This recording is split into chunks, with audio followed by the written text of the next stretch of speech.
People keep asking me why I picked Vietnam.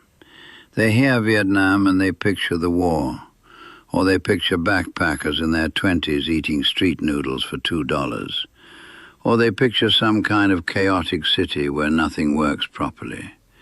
And I get it. That was my picture too before I actually went. My name is Gerald Kowalski. I'm 75 years old. I spent 38 years working as a land surveyor in western Pennsylvania, mostly out of a small office in Butler County. Not glamorous work, but solid work. The kind of job where you're outside a lot, you know your community, people respect what you do. I raised 3 kids with my wife, Donna. We had a good life, a modest life, but a real one. Donna passed in 2019. Pancreatic cancer. 13 weeks from diagnosis to funeral. I don't say that to make you feel sorry for me. I say it because it's the thing that eventually pushed me toward this decision. When you lose somebody that fast, you stop pretending that time is infinite. You stop putting things off. You stop saying someday, because someday has a way of not showing up. For about 2 years after Donna passed, I just existed. I stayed in the house we'd shared for 31 years in Cranberry Township. I watched television. I went to the grocery store. My kids called on Sundays. I had a routine, but the routine had no pulse. My Social Security and my union pension combined came to about $2,400 a month. In Pennsylvania in 2021, that was survivable but not comfortable. My property taxes alone were $480 a month. Utilities, groceries, car insurance, the occasional doctor visit. By the end of each month, I had maybe $200 left over. That's not living. That's just waiting. My youngest, my daughter Patrice, she was the one who first mentioned Southeast Asia. She'd read something online about retirees moving abroad and thought it might be worth me looking into. I remember laughing at her. I said, "Patrice, I've never been further east than Virginia Beach." She just shrugged and said, "Dad, what exactly do you have to lose?" She had a point. So I did what you do. I got on YouTube and I started watching. Thailand came up constantly. Chiang Mai, Phuket, the cost of living, the temples, the food, then the Philippines. Expats raving about friendly locals and cheap apartments, and how easy the retirement visa was. And then occasionally Vietnam, usually mentioned more briefly, usually by someone younger. But every now and then there'd be a guy my age talking about Hanoi or Da Nang or a little place called Hoi An. And something about the way they talked about it caught my attention. I couldn't explain it then. I still have a hard time explaining it now, except to say that the people talking about Vietnam seemed like they were describing somewhere that had actually surprised them, not just confirmed what they'd hoped for, but genuinely knocked their expectations sideways in a good way. I decided I was going to do a proper scouting trip. I gave myself 6 weeks. I was going to start in Bangkok, spend a week or so getting the feel for Thailand, then fly to the Philippines for another week, and then finish in Vietnam. I was going to treat it like a job. I'd been a surveyor for almost 4 decades. I know how to assess land, evaluate conditions, make an informed decision based on what's actually in front of you, rather than what someone told you to expect. I figured retirement destinations weren't that different. I flew out of Pittsburgh International on a Tuesday morning in March of 2022. My son Dennis drove me to the airport. He shook my hand at the drop-off curb, which is what we do in our family. We're not huge huggers. And he said, "Call me when you land somewhere." I said I would. Then I went through security with a single carry-on bag and a rolling suitcase and a heart rate that was probably higher than it should have been for a man my age. I had a layover in Tokyo, then landed in Bangkok just before midnight local time. The heat, even at midnight, even in March, was something I hadn't fully prepared for. I'd read about it, watched videos about it, but feeling it is different. It pressed against you like a warm, damp towel. By the time I got my bag and found the taxi line outside Suvarnabhumi Airport, my shirt was already sticking to my back. I'd booked a hotel in the Sukhumvit area, a place called the Ambassador. Mid-range, nothing fancy, around $45 a night. Clean, had air conditioning that worked, and was close enough to the BTS SkyTrain that I could get around without getting into the traffic chaos below. That was a smart call. The traffic in Bangkok is the kind of thing that ages you. 8 lanes of cars and motorbikes and tuk-tuks all operating on a system I could never quite decode. I figured out quickly that the SkyTrain was the only sensible way to move.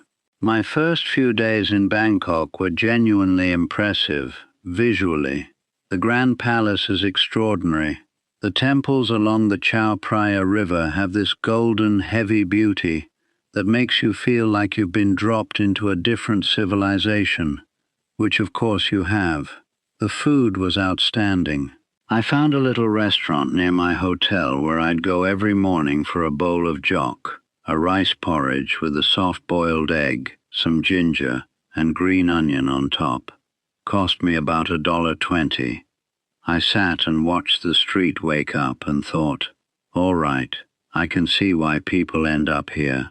But as the days went on, I started to notice the things that nobody puts in the highlight reel. The language barrier was the first one. I'm not complaining about it. I understand I was in Thailand and Thai is what people speak there, but practically speaking, it created a constant low-level friction. I'd try to ask for directions and get a smile and a nod that may or may not have meant anything. I'd try to order something off a menu with no pictures and end up pointing at what someone else was eating and saying, that one. I'm not a man who needs to talk constantly, but I like being able to communicate. I like knowing that if something goes wrong, I can explain myself and be understood. In Bangkok, that was never quite guaranteed. The second thing was the way Bangkok made me feel about my own age. And I want to be careful how I say this because I don't mean it as a complaint against younger people. But the Khao San Road area, the backpacker parts of the city, they operate at a frequency that a 75-year-old Pennsylvania man simply does not match. The noise, the pace, the relentless selling, the hustle everywhere you turn. I felt ancient in a way that I don't usually feel, not physically, but culturally. Like I'd accidentally wandered onto a stage for a show I hadn't auditioned for. I spent a week in Bangkok and then took the overnight train north to Chiang Mai, which I'd read was the better fit for older retirees. Slower pace, cooler temperatures up in the mountains, a large expat community, good health care. The train ride itself was one of the better experiences of the trip. I had a little sleeper cabin, and I lay there in the dark listening to the rhythm of the rails and watching the lights of the Thai countryside drift past the window, and I felt something close to contentment. Chiang Mai was gentler, I'll give it that. The old city is contained within a moat, and inside that moat are narrow streets and temples and little guest houses and coffee shops that could almost be in Portland, Oregon. I found a room in a guest house on Moon Muang Road for about $20 a night, run by a Thai woman named Mali, who spoke excellent English and whose cats seemed to have the run of the entire property. Pleasant place. I spent 5 days there. I walked the streets.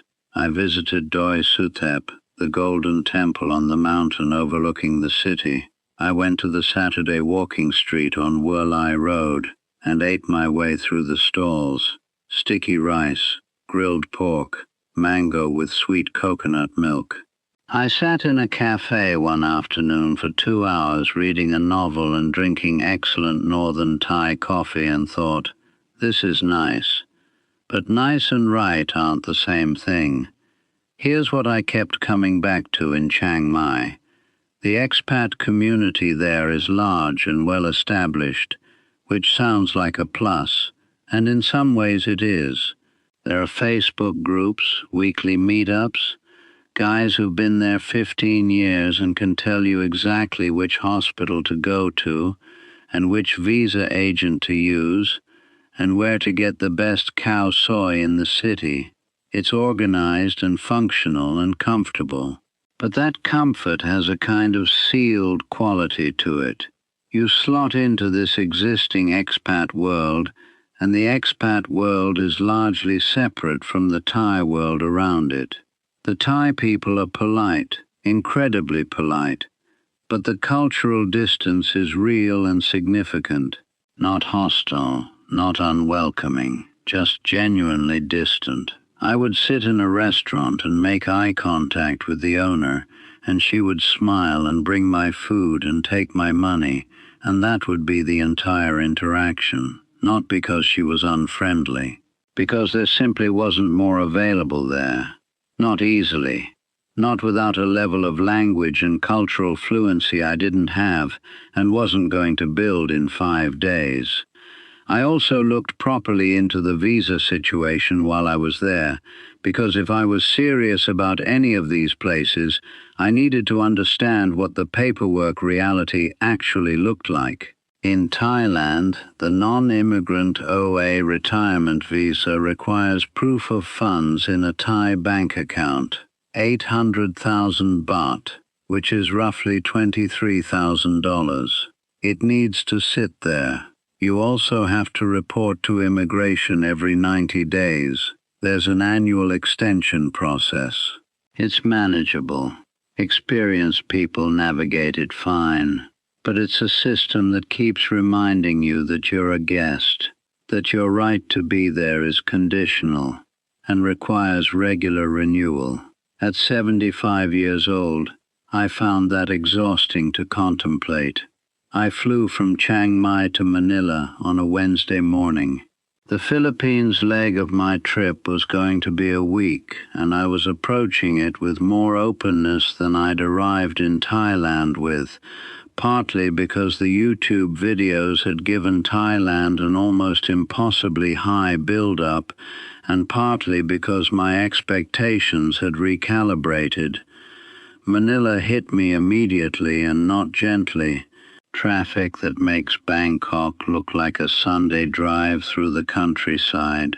Jeepneys, those long, colorful, repurposed military transport vehicles, filling every lane.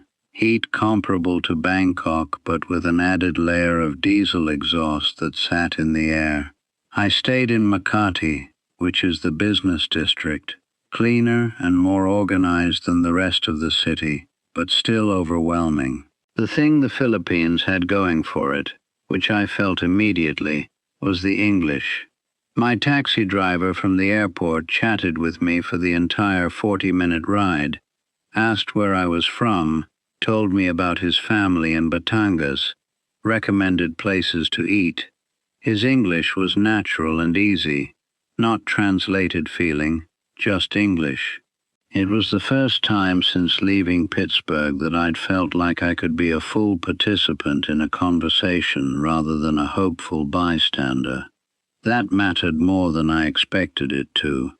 I spent 3 days in Manila, and then flew south to Cebu City, which everyone said was more livable.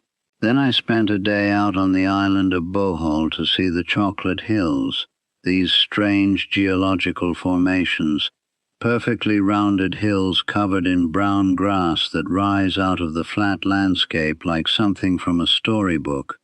Remarkable. I liked Cebu. It had energy without being unbearable.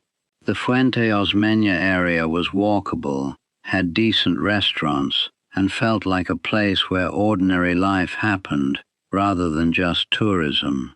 The people were warm, genuinely warm, not the performative warmth of someone who needs your purchase, but the kind of warmth that comes from a culture where hospitality is built into the DNA.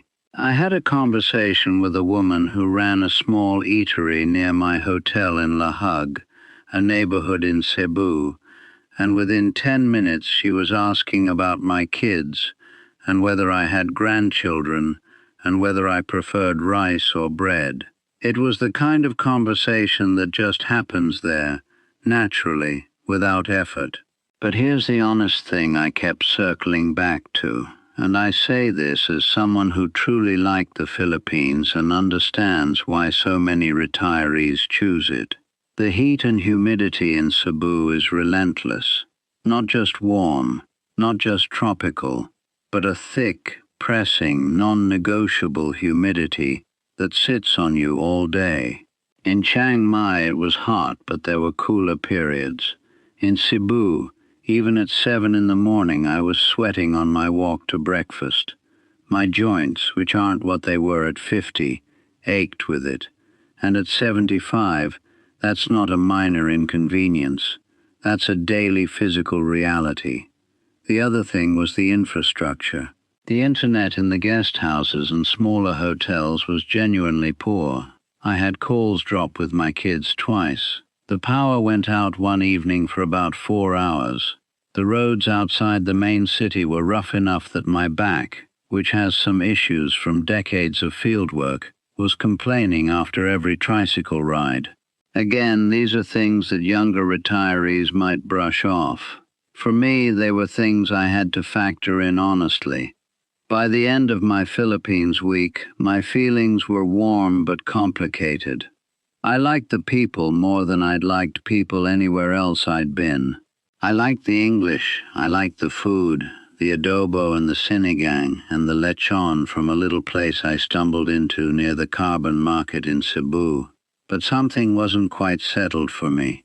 Something was still unresolved. And then I got on a plane to Vietnam. I flew from Cebu to Da Nang, a coastal city in central Vietnam that I'd seen mentioned in a couple of videos but hadn't paid much attention to. It was the cheapest routing available, and I figured if I was going to evaluate Vietnam at all, I might as well start somewhere that wasn't the full chaos of Ho Chi Minh City. The flight was 2 hours. I landed at Da Nang International Airport on a Tuesday afternoon in late March. The airport was clean, modern, easy to navigate. A taxi to my hotel on the beach side of the city cost about $7. The driver used a translation app on his phone when I tried to ask him something, holding it up for me to read the answer, which made me laugh.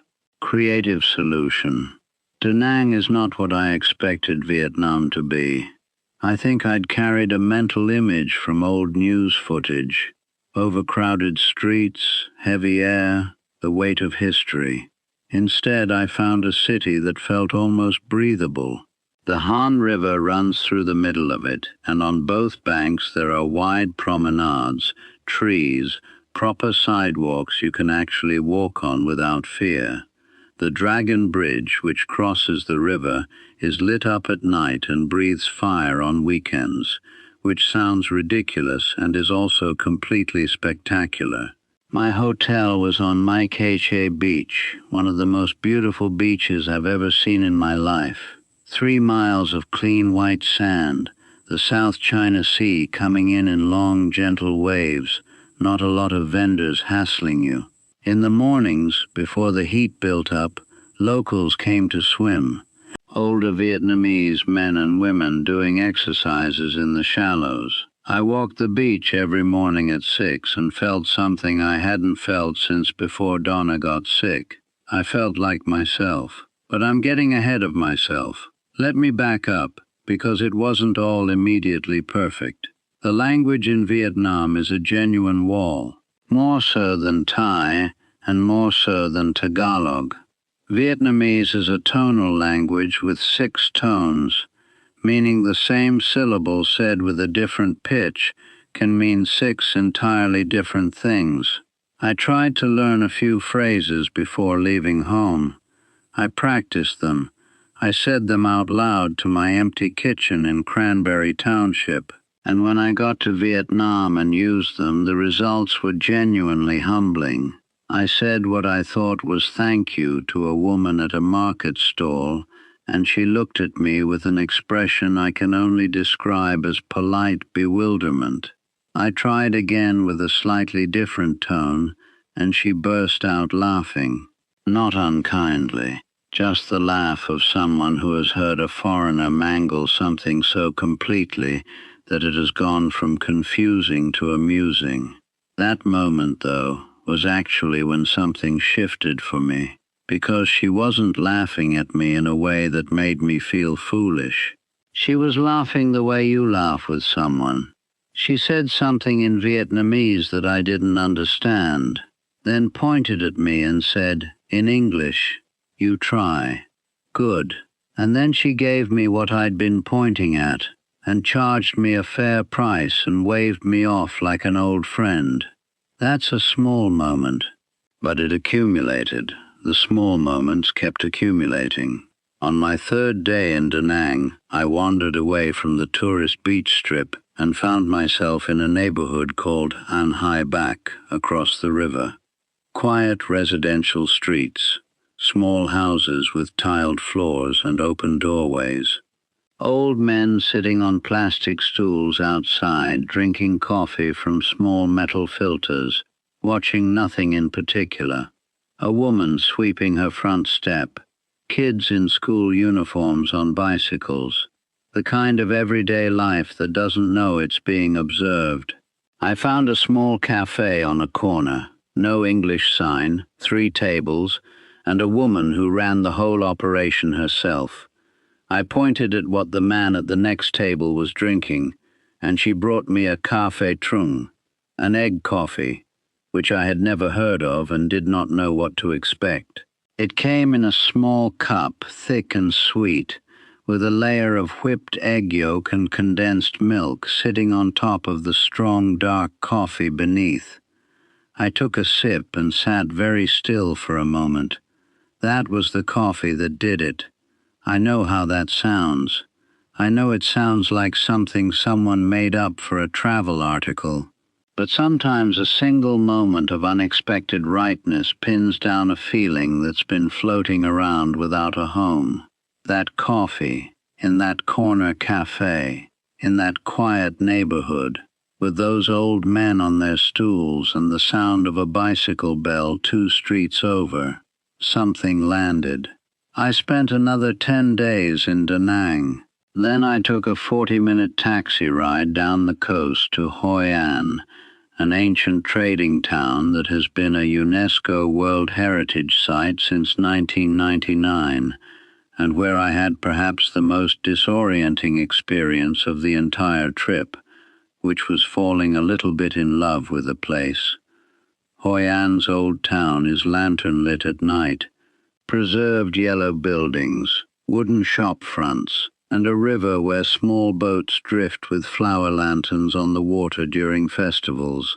During the day it's busy with tourists, yes, but the surrounding neighborhoods, the An Bang beach area, the rice fields to the west, the villages along the Thu Bon River, are quiet in a way that doesn't feel preserved for show. They're just quiet because that's what they are.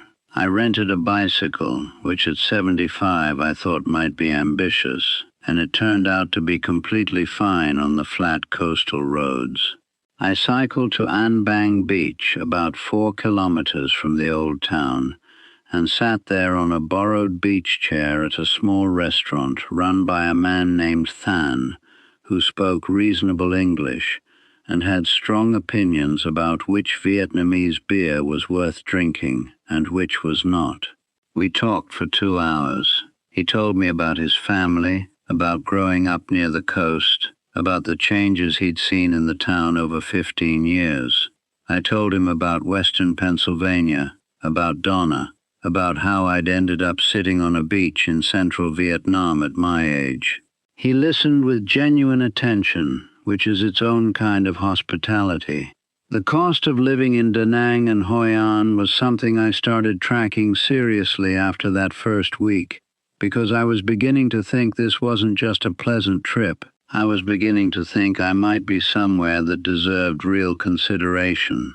A decent one-bedroom apartment in Da Nang, in a modern building with air conditioning and reliable water, runs between $300 and $500 a month, depending on the neighborhood, the floor, and whether you negotiate well. I looked at a few. The one I liked most was in the Son Tra district, on a high floor with a partial sea view, 1,200 square feet, fully furnished, for $420 a month. $420. My property taxes back in Cranberry Township had been $480 a month, and all I got for that was a slightly potholed road and a municipal building I never visited. Groceries at the local markets were almost comically inexpensive. Vegetables, fresh herbs, fish just brought in from the boats, pork, chicken. I cooked a few times during the trip just to see what it felt like to actually shop there, and I spent roughly $12 and fed myself for 3 days on food that was fresher than anything I'd bought at the Giant Eagle back home. A proper sit-down restaurant meal ran me between $4 and $8. Beer was 50 cents to $1 at local places. The infrastructure in Da Nang specifically was better than I'd expected, and honestly better than what I'd found in Cebu. The internet in the hotel was fast, genuinely fast. Not fast for Southeast Asia, but actually fast. The roads were in decent condition. There was a recently expanded hospital, Da Nang General Hospital, with English-speaking staff and modern equipment. I went in to ask about what a standard checkup would cost, and they walked me through it patiently. A full physical with blood work came to about $60. I was paying $400 for the equivalent in Pennsylvania, with insurance. Now, I promised myself I was going to be honest about this, so let me be honest. The visa situation for Vietnam is genuinely more complicated than the Philippines, and that's a real thing you need to understand before making any decisions. Vietnam doesn't have a dedicated retirement visa the way the Philippines does with its special resident retirees visa program. What it has is a standard tourist visa, 90 days for most nationalities, and then various longer-term options tied to business, investment, or family relationships with Vietnamese nationals. The most practical route for a retiree right now is using a visa agent who can obtain multi-entry visas that you renew annually. Some retirees do long stays on back-to-back 90-day entries. It's not impossible. Thousands of foreigners live in Vietnam long-term this way. But it's not as clean or as simple as the Philippines system, and I want to be straight about that because it matters. I talked to a Canadian man named Russ at a bar near the Han River Bridge one evening. He was 68, a former school teacher, had come out after retirement and never gone back. He handled his visa renewals through an agent every year and said the whole process required maybe 2 days of his time and cost him a few $100s annually. He said, "Gerald, I walked to the beach this morning before breakfast. I paid 40 cents for coffee. I have more friends here than I did at home. A little paperwork once a year is not the thing that's going to tip the scales." That landed the way it was meant to. I want to pause here for a second, because we're at the point in the story where I'm starting to make up my mind, and I want to make sure you understand the full picture before we get there, because this decision isn't simple, and I don't want to oversell it. The things that gave me genuine pause about Vietnam, the language. It is genuinely difficult, and it does create friction in daily life, particularly at first, and particularly for older people who don't have the same ease with language acquisition that younger people do. I spent 6 weeks there across 2 separate trips, and I made real progress, but I never got past functional basics. Pointing, gestures, a translation app on my phone, a handful of phrases that got me through markets and taxis and ordering food. That's it. For some people, that's fine. For others, it would feel isolating. You need to know yourself well enough to judge which camp you're in. Traffic in Vietnamese cities is exactly what people say it is. Da Nang is quieter than Ho Chi Minh City or Hanoi, but it still has its moments. I never drove a scooter. I'm not about to at my age, and there's no shame in that. You get around by taxi, by Grab, which is the Southeast Asian equivalent of Uber and works excellently, or you walk where walking is possible. In Da Nang, walking is quite possible, and then there's what I'd call the historical wait. As an American of a certain age, being in Vietnam carries a particular gravity. I was 19 in 1968. I had friends who went.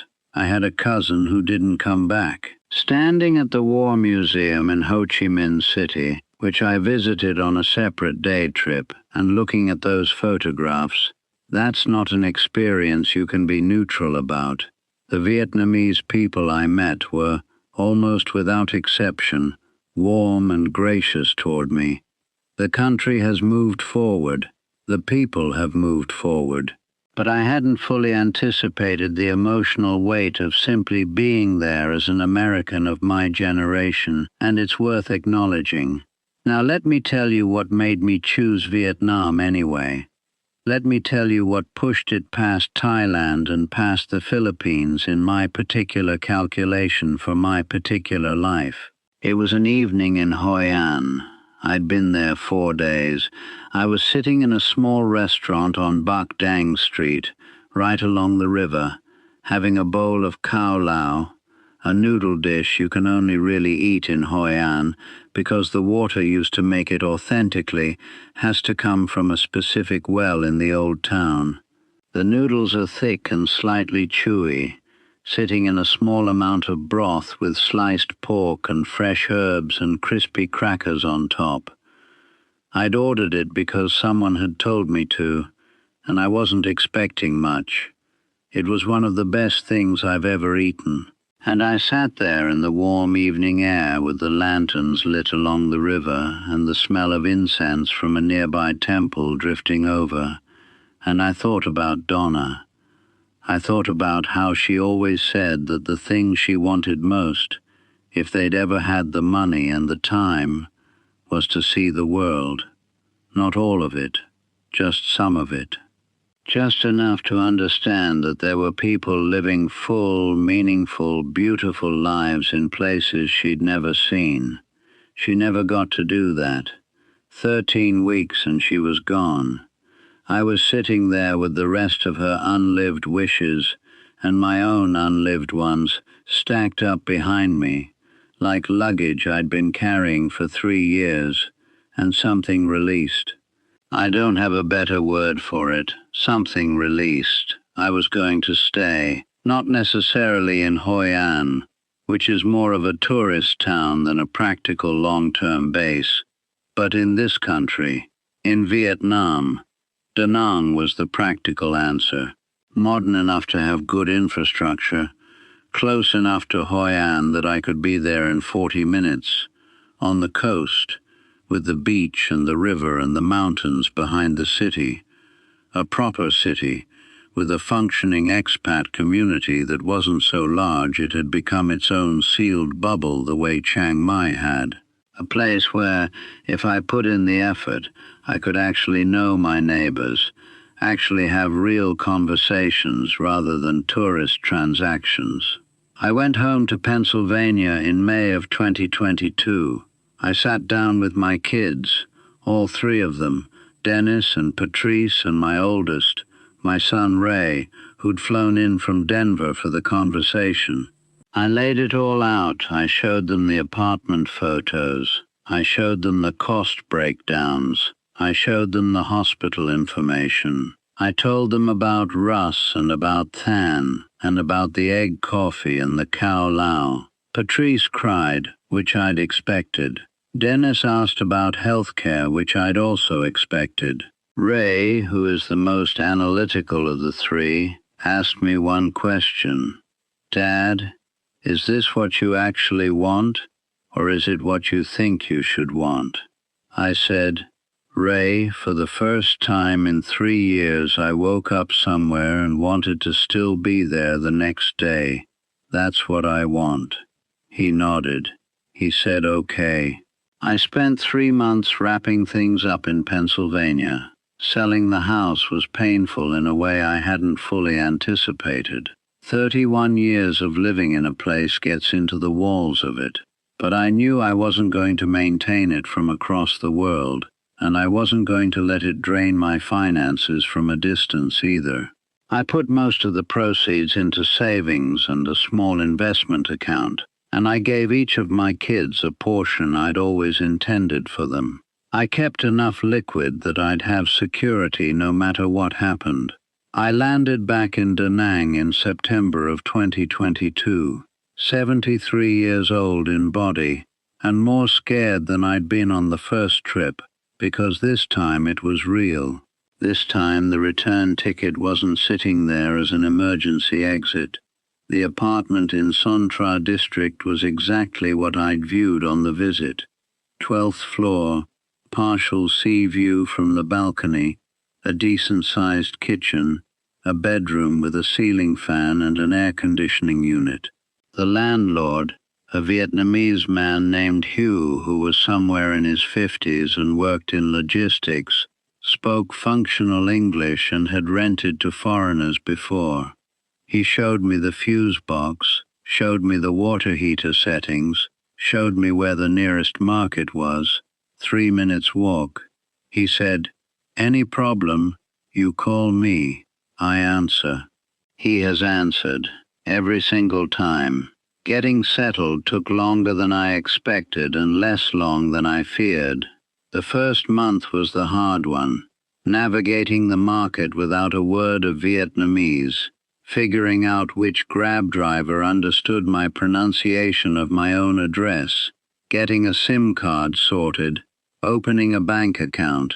The bank account took 3 separate visits and the help of a Vietnamese-speaking expat I met in a Facebook group for foreigners in Da Nang, a woman named Sophie, a French retiree who'd been in Vietnam for 6 years and had a no-nonsense, take-it-in-stride approach to bureaucracy that I found deeply reassuring. She said to me, it takes longer here. Nothing is designed for speed, but it gets done. You just have to stop expecting things to happen at the pace you're used to. That was some of the best practical advice I received in my first year. The expat community in Da Nang is real, but not overwhelming. There are maybe 2,000 to 3,000 long-term foreign residents in the city, a mix of retirees, remote workers, and people who married locally. There's a Sunday morning gathering at a cafe near Dragon Bridge, where 30 or 40 people show up. Different nationalities, different ages, different reasons for being there. I started going in my second month and it became one of the anchors of my week. Not because I desperately needed companionship, but because those conversations, real ones in English, with people who understood the experience of building a life somewhere unfamiliar, kept me calibrated. I want to tell you about my daily life now because that's where the real test is. Not the dramatic decision-making moments, but the ordinary Tuesdays. I wake up around 5:30 most mornings. The light here at that hour is extraordinary, that particular pale gold of a coastal sunrise. I make coffee on a small stovetop machine I bought at a local shop for about $8. Good Vietnamese coffee, which I buy at the market in 200-gram packets for roughly $1.50. I take my coffee out to the balcony and read for an hour, novels mostly, which I never had time for when I was working. At 7, I go downstairs and walk to Mai Kay Beach, about 15 minutes through quiet streets past the fish market, where the morning's catch is already laid out on ice. I walk for 45 minutes along the waterfront.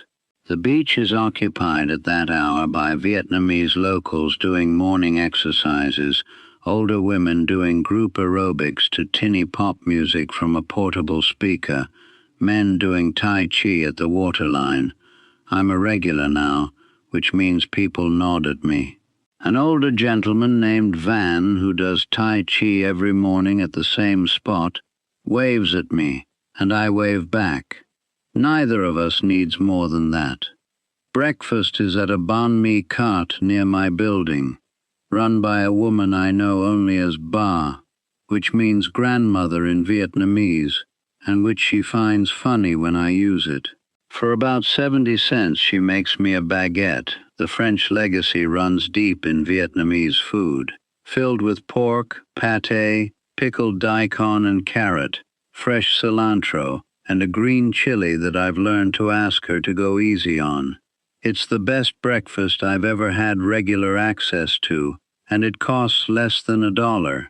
3 days a week I volunteer at a small English conversation class run by a local community center near the Han River.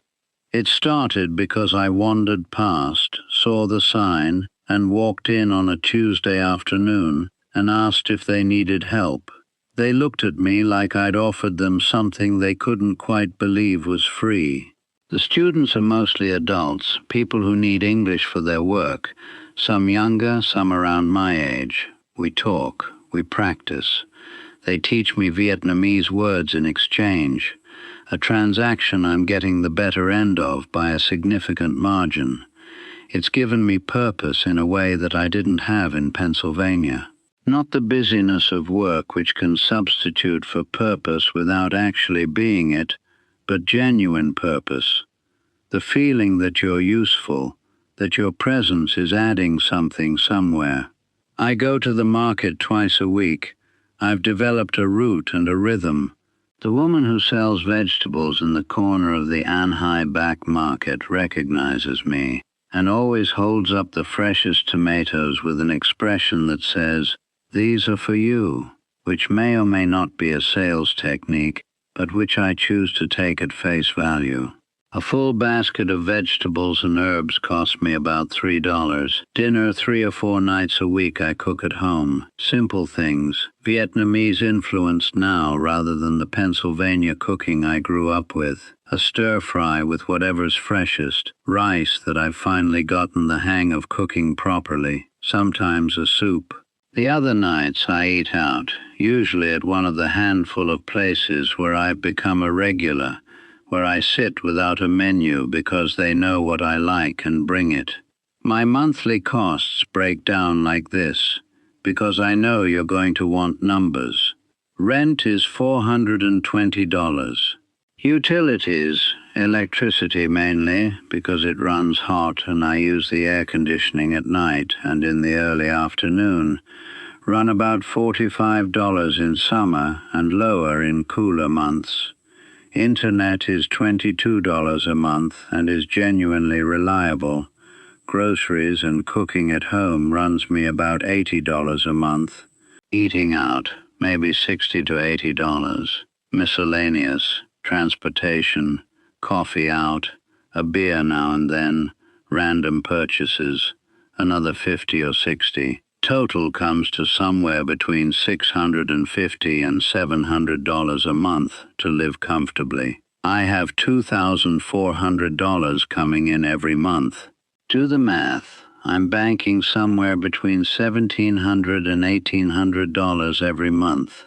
In Pennsylvania, I was scraping to maintain a house that was slowly becoming too large and too cold for one person. That's not the whole picture, because there are irregular costs. Visa renewal runs me about $200 annually when I use an agent. Medical care. I've had 2 visits to the International Clinic in Da Nang in 2 years, one for a minor ear infection and one for a routine checkup. Cost me about $90 total between the 2. I carry an international health insurance policy through Cigna Global that runs me about $180 a month, which at my age I consider non-negotiable, and which would cover medical evacuation if something serious happened. When you factor that in, my monthly costs are closer to $900, still well below what I bring in. I want to be fair about Vietnam versus the alternatives, because this is the heart of what I set out to evaluate. Thailand offered a more established expat infrastructure and a somewhat more predictable visa path if you follow the standard retirement visa route. But the cultural distance was real. The language barrier cost me more than I expected in terms of daily quality of life, and the whole place had a beautiful but tourist quality that made me feel like a permanent visitor rather than a resident. For some people that's acceptable. For me it wasn't. The Philippines offered the English, which is genuinely its single greatest practical advantage for English-speaking retirees. I cannot overstate how much easier daily life is when you share a language with the people around you. The people were warmer on the surface than anywhere else I visited. The food was excellent, but the heat and humidity in the Visayas were physically harder on my body than I'd expected. The infrastructure in the areas I visited needed work, and something about the way expat life there was structured, very male-dominated, very much organized around bars and the particular social ecosystem that tends to gather in those places, didn't entirely suit me. I'm not judging it, I'm just not that person. Vietnam offered me something I hadn't expected. Not ease, because it's genuinely not the easiest place. Not comfort in the sense of familiar convenience. It offered me texture. It offered me a place that was alive in a way that asked something of me in return. The language challenge required me to stay engaged. The market required me to pay attention. The volunteer work required me to show up. The neighborhood required me to be a neighbor. At 75, after 3 years of barely showing up for my own life, being asked to show up for something felt like an unexpected gift. I want to tell you about one more moment, and then I'll try to bring all of this to something like a landing. It was December of last year. My daughter Patrice came to visit for 2 weeks over the holiday period. She was the one who'd originally suggested Southeast Asia, back when it was just a vague idea, and she'd been quietly skeptical every step of the way since, checking in, asking whether I was really all right, whether I was lonely, whether I'd thought about coming home. She landed at Da Nang International on a Tuesday afternoon. I met her at the airport. She was tired from the long flight and a little overwhelmed by the heat and the noise of the taxi queue. I got us a grab and we headed across the Dragon Bridge toward Son Tra. She was quiet, looking out the window at the river and the city lights reflected in it. When we got to the apartment, I made her tea and she sat on the balcony looking out at the water in the distance, the lights of fishing boats on the South China Sea. After a while she said, "Dad, this is actually really beautiful." I said, "I know." She said, "You seem different." I asked her what she meant. She thought about it for a minute. Then she said, "You seem like you're actually here, present. You weren't like that for a long time." She wasn't wrong. For 3 years after Donna died, I'd been there in body, and absent in every other way that matters. Something about building a life from scratch in a foreign place, the sheer practical necessity of being awake and present to do it, had pulled me back. Not back to before Donna died. You don't go back to before. But back to being a person who inhabits his own life. Patrice spent 2 weeks. I showed her the beach, the market, the volunteer class. She had ko lao in Hoi An. She drank egg coffee at my corner cafe, while Ba watched from behind her banh mi cart, with the expression of a woman who has seen many things and is quietly approving of this one. On her last night, we had dinner at a small restaurant I'd been going to for a year and a half, run by a couple named Lynn and Duck, where the fish comes in fresh from the morning boats, and the menu is written on a chalkboard and changes every day. Lynn recognized me when we walked in and said, "You bring family," and pulled 2 chairs together and waved us to the best table. Patrice said on the way back to the apartment afterward, "I can see why you're staying." That was all she said, but from her, that was everything. I want to be honest about the hard parts one more time, because they exist and they're real, and you should know them if you're seriously considering this. The language never fully stops being a barrier. I've learned more Vietnamese in 2 years than I would have thought possible given my starting point. I can shop, I can handle basic exchanges, I can understand maybe 30% of what's being said around me in simple contexts, but I cannot have a deep conversation with most Vietnamese people. I cannot read a local news website. I cannot fully grasp the cultural subtext of the country, the way a truly long-term resident would want to. That limitation is real and ongoing. If you're someone who needs to feel linguistically fluent in your environment, Vietnam is going to demand patience from you for a very long time. The bureaucracy is episodically maddening. Not daily, but when it comes, it tends to come all at once. My visa renewal last year involved 3 trips to a government office because one document needed an additional stamp that nobody had mentioned the first 2 times.